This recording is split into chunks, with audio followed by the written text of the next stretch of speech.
I am on one of my favorite long sweaty walks and wanted to tell you what led me to do this today. So it's a Thursday when I'm recording this, and I had calls today and I had work to do. I have podcasts that I need to edit.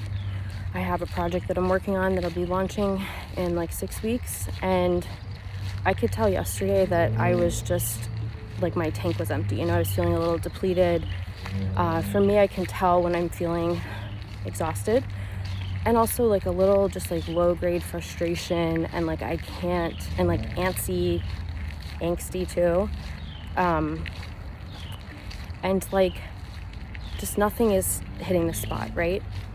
So I decided to move my calls, and I haven't opened my computer yet. I'm not sure if I'm going to today, because I wanted to share with you one of my new rules is that when something stops feeling fun or good, is I have to stop and step away from it and not come back to it until it feels good again. And that is what I'm practicing today.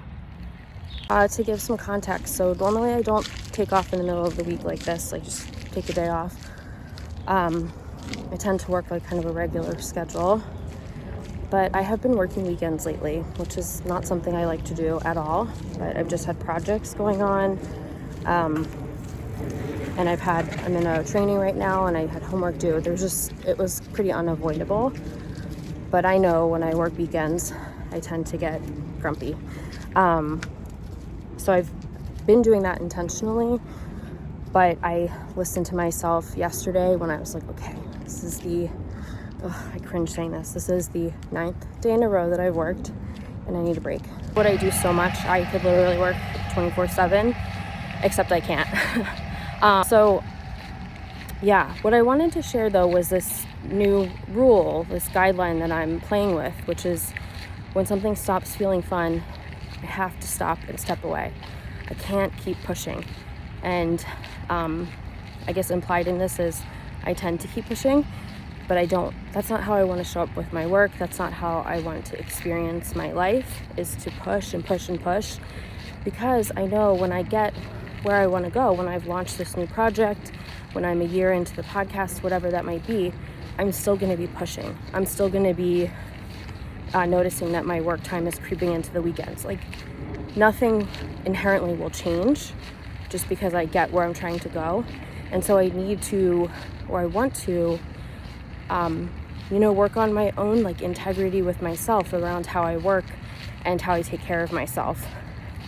So all this to say, you can totally borrow this if this is something that you experience too, working a lot, pressure, urgency, and then feeling a little burned out, like mini burnouts or big burnouts, and play with this idea of noticing when it stops feeling fun.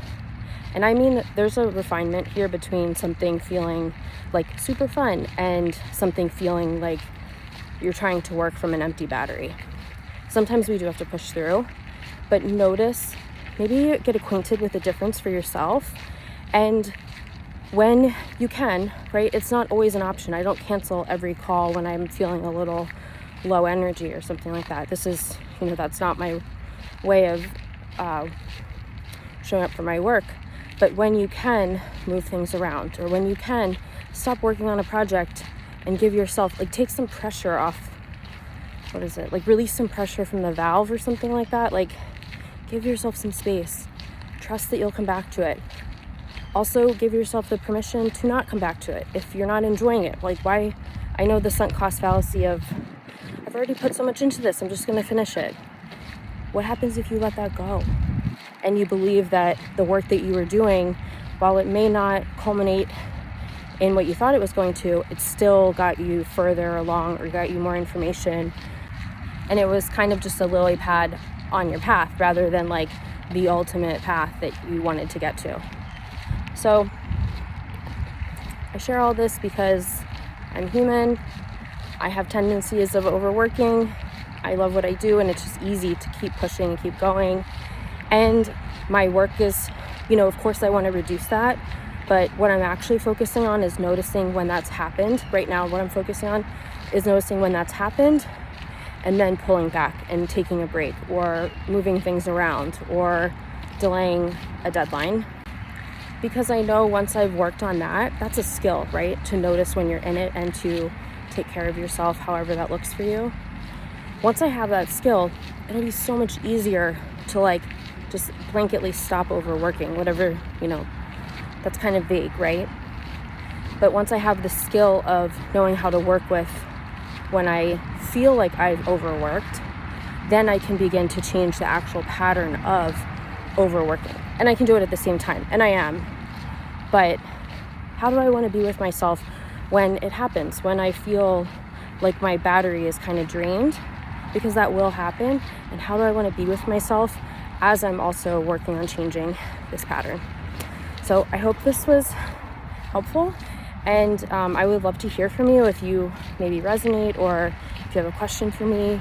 If this sounds good to you, I would love for you to come join my little world. This is the kind of the crux of what I teach. How do you want to be with yourself, relate with yourself, and also behavior change, the story you tell about yourself, lots of things. I do this a bunch of ways. So you could follow me on Instagram. I share a lot there. I send a weekly newsletter called the Sunday Pause on Sundays. I have a podcast that comes out on Wednesdays. I work with a small group of one-to-one clients on exactly this, helping them find their way and how they want to relate with themselves and work and create their projects. And I have a community that's coming in early October, which I will be sharing more about as we get closer, but it's going to be just so amazing, and I can't wait to share more details with you about that.